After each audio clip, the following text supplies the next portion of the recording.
Hey guys, my name is Shinhee Son. I'm Director of Organic Search here at Augurian. I wanted to talk about some ideas that were inspired by product market fit that I think can relate to digital marketing. The first idea that really captured my attention was the idea that the market is more influential than the team. And here are some scenarios that I wrote up here. And you've got team times the market equals the value that you receive from a combination of those things. And these are at a 1 to 10 scale. So here, the team might be really good at execution, might be really good at strategic thinking, but the market just isn't there. Maybe there's a lot of education that's required. There's an unawareness around your product itself. Maybe the product just doesn't sell well, or maybe there's a lot of competition in the market that are really advanced teams, digital teams that are there. And so the value is 10. So pretty mundane there. In this next scenario, you have the team where the execution might not be great. You're probably on the lower end, or maybe can only execute very basic level tactics or campaigns, but the market is there. People love the product. So in this sense, anything works. But it's being capped out, but really the market is what's addressing or directing that overall value. Finally, you have your last scenario, and this is where something really special happens. You have a team that can execute really well or has a process that is streamlined and allows you to carry out any strategies that you might think of, and the market is there. The product market fit is good. You have some unique insights that you can just blow the competition out of the water because of your team, and so as a result, you have that disruption. And that is what, really what you're looking for in your team, is to have that level of impact for your entire organization. So the second idea that I really drew inspiration from is the adoption curve. And in this case, I drew an adoption curve based on tactics or strategies that your digital marketing team might be using. So you have your innovators. These are the ones that are setting the tone, but they might not necessarily actively share it out into different publications where it hits the mainstream.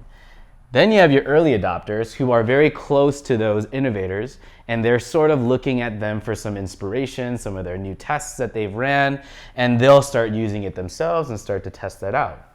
Then you have your early majority, and that early majority are now close to the early adopters, and they've seen that, or maybe they are aware of what the innovators are doing, but they just needed a little bit more confidence by seeing others carry those out. That's when you may start seeing things like certain tests that start to get shared in search engine land or Moz, or that's usually where I typically see this.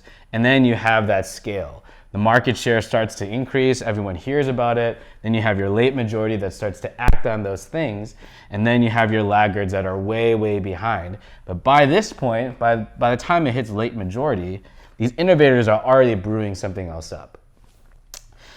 And so the question you really need to ask yourself, whether you have an in-house team or you're working with an agency, is your team here? It's okay to be part of the early majority because there's a lot of that opportunity that still exists.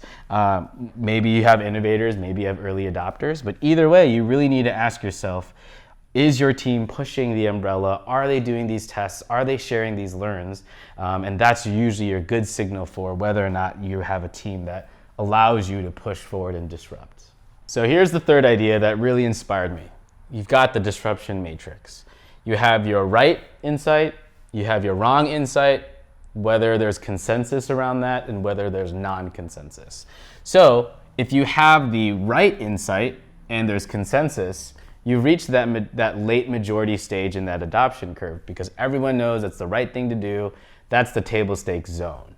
You have your wrong insight, and it's not going to work regardless because everyone knows it's the wrong answer, or maybe you're testing something new and no one has tested it yet or validated it.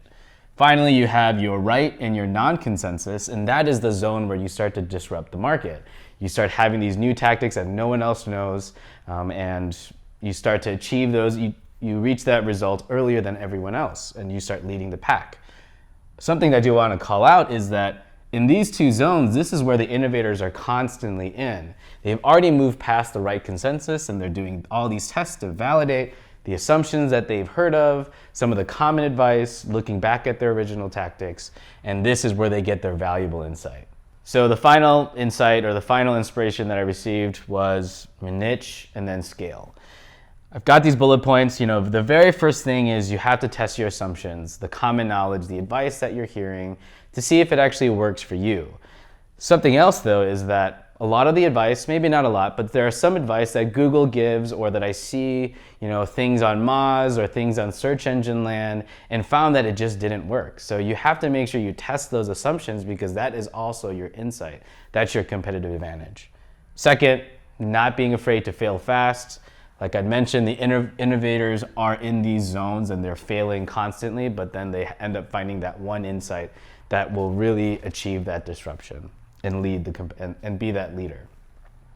Third one is that unique insight. It has to be, I believe, a combination of offline aspects meets online, and the closer you can reach parity to those in a meaningful way for your digital marketing campaigns, that's where you really hit that growth.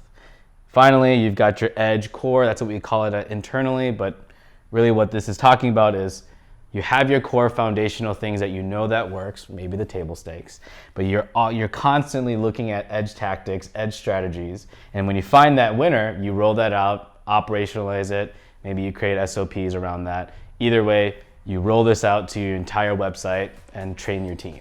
Well, thanks for listening. I hope this was as inspirational for you guys as it was for me. I do have a lot more other ideas that I've been hearing in the business principles or the entrepreneur world, and that I think really applies to the marketing side as well. So stay tuned for that.